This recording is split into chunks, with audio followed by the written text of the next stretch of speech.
My perfect marriage was a lie. I never thought I'd be the person writing one of these posts, but life has a way of throwing curveballs you never see coming. My name is Emma, 32F, and up until a few months ago, I thought I had the perfect marriage. My husband, Mark, 35M, and I had been together for 8 years, married for 5. We were the couple everyone admired. Little did I know, our perfect life was built on lies and deceit. Mark and I met in college. He was charming, funny, and made me feel like the only woman in the world. We had a whirlwind romance and got married 3 years after we started dating. Our wedding was like a fairy tale, and I was sure we were destined for a happily ever after. We bought a beautiful house, traveled the world together, and even talked about starting a family.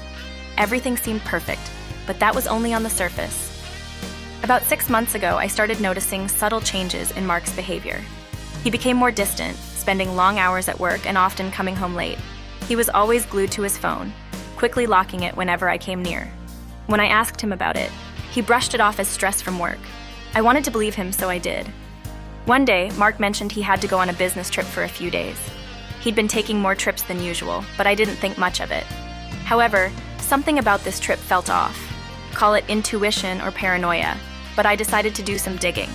I went through his emails and phone records, feeling like a terrible wife for snooping. What I found shattered my world.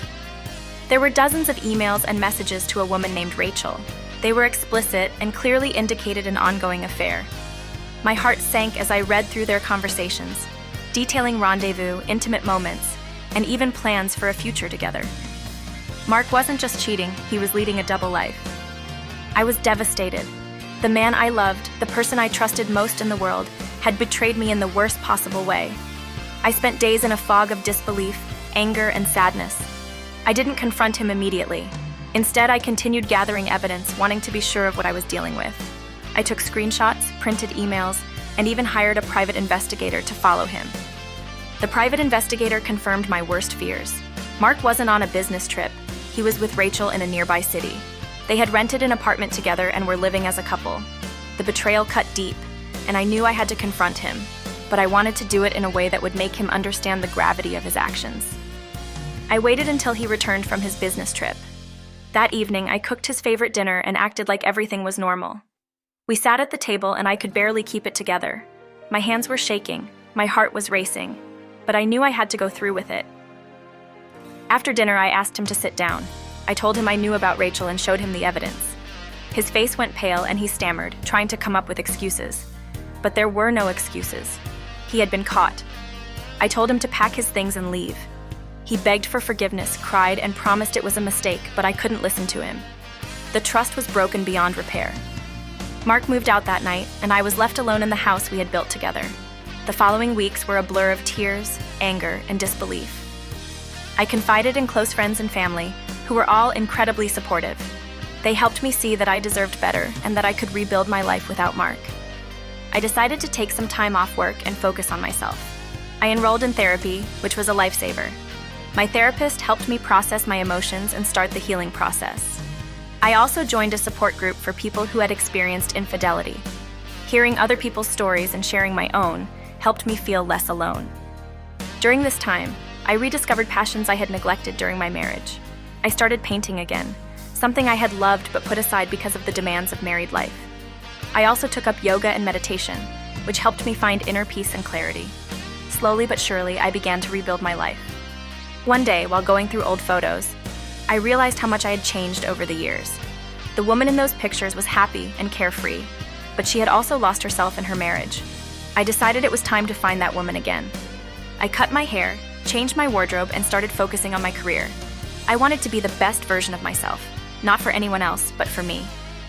Mark continued to reach out, begging for another chance. He sent flowers, letters, and even showed up at my doorstep a few times. But I stood firm. I knew that taking him back would mean sacrificing my self-respect and happiness. I couldn't go back to a life built on lies. As time passed, I started dating again. It was scary at first, but it also reminded me that I was worthy of love and happiness. I met some wonderful people and learned a lot about myself in the process. I realized that I didn't need a partner to complete me. I was already whole. Now, 6 months after discovering Mark's betrayal, I'm in a much better place. I've moved to a new city, started a new job, and made new friends. I'm living life on my terms, and it feels liberating. The pain of the betrayal is still there, but it doesn't define me anymore. I'm stronger, wiser, and more resilient than ever before. If there's one thing I've learned from this experience, it's that life can be unpredictable and painful, but it's also full of opportunities for growth and self-discovery. I don't know what the future holds, but I'm excited to find out. And as for Mark, I hope he finds his own path to healing and self-improvement, but I know that path no longer includes me. To anyone reading this who might be going through a similar situation, know that you are not alone. It's okay to feel angry, sad, and lost, but also know that you have the strength to rebuild your life and find happiness again. Trust yourself, lean on those who love you, and take it one day at a time. You've got this.